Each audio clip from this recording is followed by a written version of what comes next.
The Rosetta Stone was found by Napoleon's soldiers and was eventually deciphered based on the fact that it had parallel inscriptions. There was ancient Greek, there was a kind of cursive writing of ancient Egyptian, and then there were Egyptian hieroglyphs. The people who were doing the decipherment were able to trace back into the hieroglyphs and realize, wow, this actually represents human language. It's actually representing a spoken language, and before people didn't really realize that. Once that discovery was made, it opened up an entire civilization.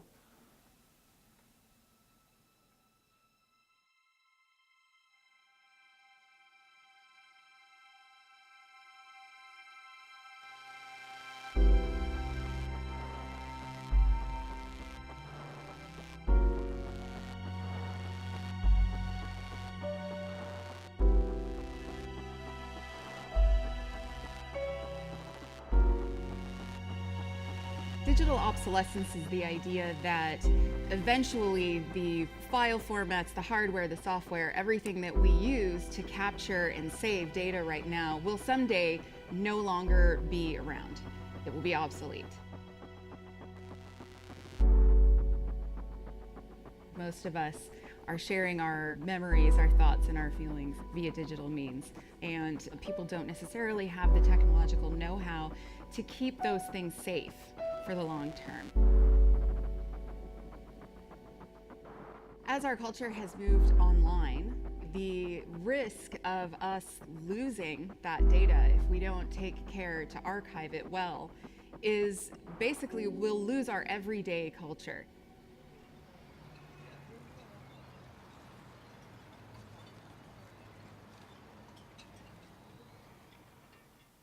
The Rosetta Project is a project of the Long Now Foundation that has been going for several years here at Long Now. The Long Now Foundation was created to encourage long-term thinking in society. When it was developed, its main and flagship project was building a mechanical clock that could last for 10,000 years. Building a clock like that would be an icon to long-term thinking. It would capture people's attention and imagination and kind of give permission to think in these longer, almost civilizational frames of time. The clock is a symbol and a way of getting people thinking, but we need something that gives them, the information and the tools to act on that inspiration. And so the Rosetta Project was the beginning of a library that they wanted to build to go along with the clock. You can imagine lots of possible things that you might want to store for a very long, civilizational period of time. First and foremost, we need a solution to storing information so that that information can be brought into the future. One of the suggestions was made by Brewster Kahle of the Internet Archive for a kind of storage that is not digital. It's actually analog. A focused laser beam is actually inscribing in silicon.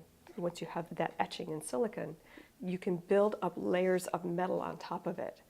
And when you take that piece of metal off, you actually have a 3D representation of what that etching was. So we took that technology and applied it as the first technology that we would use in the Long Now library. So once you have that medium, the question is, what kind of information do you put on it? They realized that we would need some sort of way to access all of the information that eventually gets stored in that archive. And it'll all be in some language, but we're losing languages very quickly. So if it's in a language that's dead, it's not very useful to us. So the Rosetta Project and the Rosetta Disk is a way of storing those languages and creating a key that then lets us access all that information. Whether those languages end up surviving or not, we've got a way to understand them, the information that's stored in those languages, because the disk serves as this key, this kind of decoder ring to get between languages. It actually took us about 8 years to assemble all of this information and to organize it digitally. And that is the information that we fed into the laser that etched the Rosetta disks. So as our digital collection grew and grew rapidly, it quickly became something that demanded more and more of our time as a project. People were giving us all of this data and all of this information, and we didn't want to just hoard it for ourselves. We wanted to be able to share it. It turns out that we're very close here physically to the Internet Archive. The Internet Archive is a nonprofit digital library that was founded in 1996. We started out by archiving the internet, hence the name, but we've since moved on to text, movies, audio, images, lots of other formats as well. The Internet Archive has worked with the Long Now Foundation on several projects, and we work with them as an archiving partner to store those files for the long term and make sure that the entire world has access to all of the information that they produce. So my background is in linguistics. I was trained as somebody who would document human languages. And the languages that I work on are those that are very critically endangered, that have very few fluent speakers left. That experience of language loss and trying to bring a language back is a very common one that's shared by many Indigenous peoples throughout the world today. That diversity is being lost, and it's happening very quickly. And so it seems like it would be very rash to, in 100 years or so, throw away all these different cultural perspectives that we've spent thousands and thousands of years building up in all of these different situations. Every 2 weeks, one language out of the 7,000 that are on the planet now today loses its last speaker. We have our first prototypes that we developed of the Rosetta Disk that use this microetching and electroplating technology. The end product is a very thin disk, probably less than 0.5 millimeter thick and probably under 20 centimeters in diameter. If you hold the disk up to the light, you'll see it shimmer a little bit, and all of those little points of light that are shimmering there are actually individual pages. The pages on the disk number about 14,000.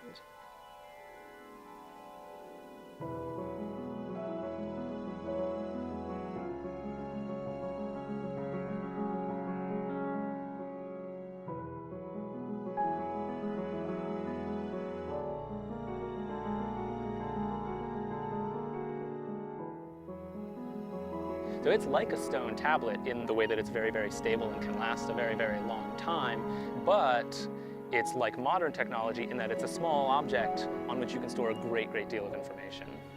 Now, one way that you could easily destroy the information on the disk is to just take something sharp and to scratch it off or abrade it.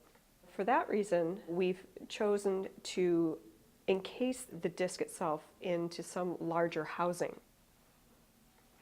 The information on the disk would last for thousands of years, potentially, so long as it's given reasonable care.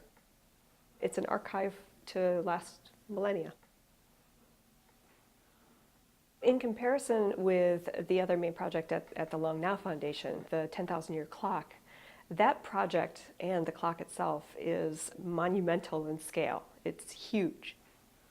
At the very opposite end of the spectrum, here you have the Rosetta Disk, and it can fit in the palm of your hand.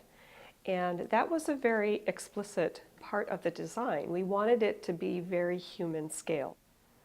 The design of the front of it has a description of what it is in several major languages. Spiraling down, each of those sentences gets smaller and smaller as you go through that sentence. It's very clear as you start to read it that you need to look more closely at it. You need to magnify it, and that's something that you wouldn't even need to necessarily understand the languages that that's written in to get that concept.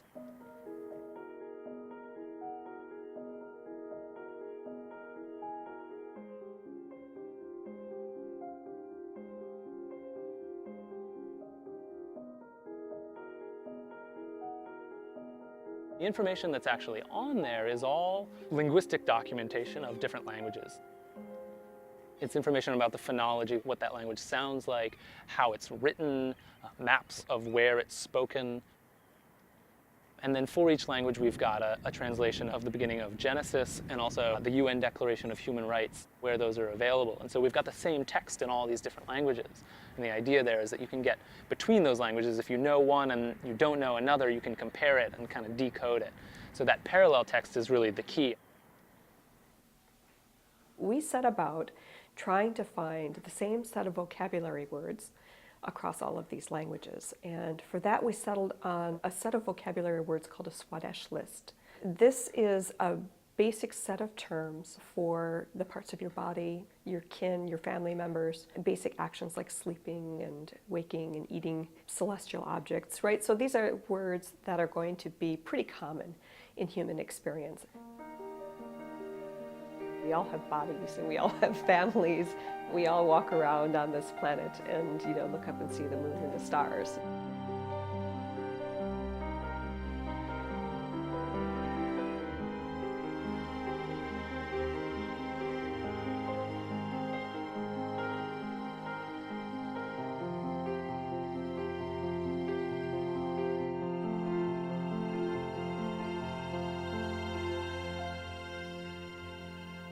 So sometimes when people hear that we're making this disk and we're putting information on it, they'll kind of joke and say, well, are you going to blast it into space?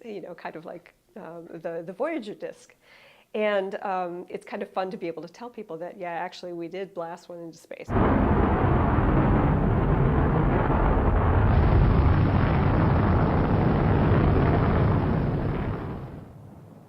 We were contacted by the European Space Agency that had developed a mission called the Rosetta mission. They were building a craft that they launched and is going to rendezvous with a comet. They got in touch with us and said, how cool, we have a Rosetta project, you have a Rosetta project. Would you like to put a Rosetta disk on our craft? So if somebody comes to us and says, would you like to blast something into space? We never say no. It's not leaving our solar system the way the Voyager disk or some of those other probes are. It's going to stay close. And so we don't know what's going to happen to human society on Earth, but no matter what happens here, that disk, that archive of human cultural information and language and all those different perspectives that are encoded in all of that, that's out there, and that's going to be in our solar system for as long as we can really kind of think about it beyond the destruction of the sun.